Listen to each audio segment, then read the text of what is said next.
वो एक गुरु और शिष्य जंगल से होते हुए अपने गांव जा रहे थे। तो अंधेरा काफ़ी हो चुका था और सूरज जो है वो भी डूब चुका था। तो शिष्य ने अपने गुरु से कहा कि गुरुजी काफ़ी रात हो चुकी है और सूरज भी पूरी तरह से डूब चुका है, तो बेहतर यही होगा कि हम आज की रात यहीं आसपास के किसी गांव में गुजारें। तो गुरुजी ने अपना सर हिलाया और वो आसपास के किसी गांव में एक छोटे से घर के पास जाकर रुके।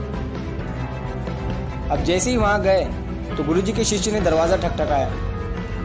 अब जैसे ही दरवाज़ा ठकठकाया तो अंदर से एक गरीब आदमी बाहर आया। तो गुरुजी ने बोला कि हम अपने गांव जा रहे थे, लेकिन रात होने की वजह से हमने इसी गांव में रुकने का सोचा।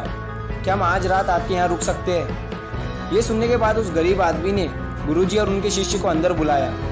अब जैसे ही गुरुजी अंदर गए तो उन्होंने देखा कि बहुत ही ज़्यादा गरीबी थी उस आदमी के घर में। तो गुरुजी ने उससे पूछा कि तू काम क्या करता है?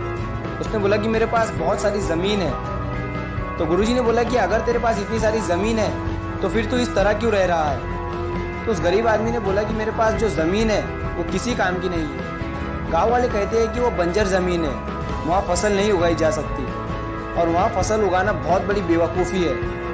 तो गुरुजी ने बोला कि फिर तेरा गुजारा किस पर होता है? तो उसने बोला कि मेरे पास एक भैंस है जिस पर मेरा पूरा घर चलता है। ये सुनने के बाद गुरुजी सो जाते हैं और रात को जब सब लोग सो रहे थे तब गुरुजी अपने शिष्य को उठाते हैं और उस गरीब आदमी की भैंस को लेकर अपने गांव चले जाते हैं। तो शिष्य अपने गुरु से पूछता है कि गुरुजी आप कहीं गलत तो नहीं कर रहे हैं ना?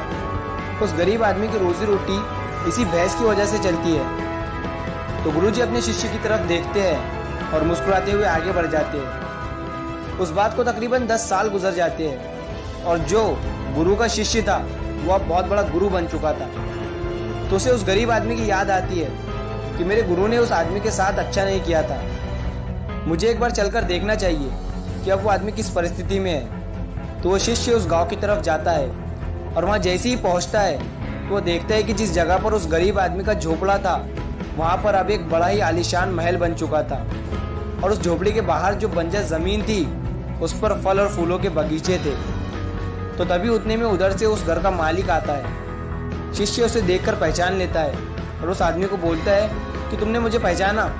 मैं अपने गुरुजी के साथ आया था, हमने तुम्हारे यहाँ एक रात का मुकाम किया था। वो आदमी उसे पहचान लेता है और बोलता है कि उस रात में आप कहाँ चले गए थे? और उस रात के बाद ही मेरी भैंस कहीं चली गई थी, मेरे पास कोई रास्ता नहीं था, तो मैंने अपनी ज़मीन पर मेहनत की और काफ़ी मेहनत के बाद उस पर फसल निकल आई और आज मैं इस गाँव का सबसे बड़ा और सबसे अमीर आदमी बन चुका हूँ।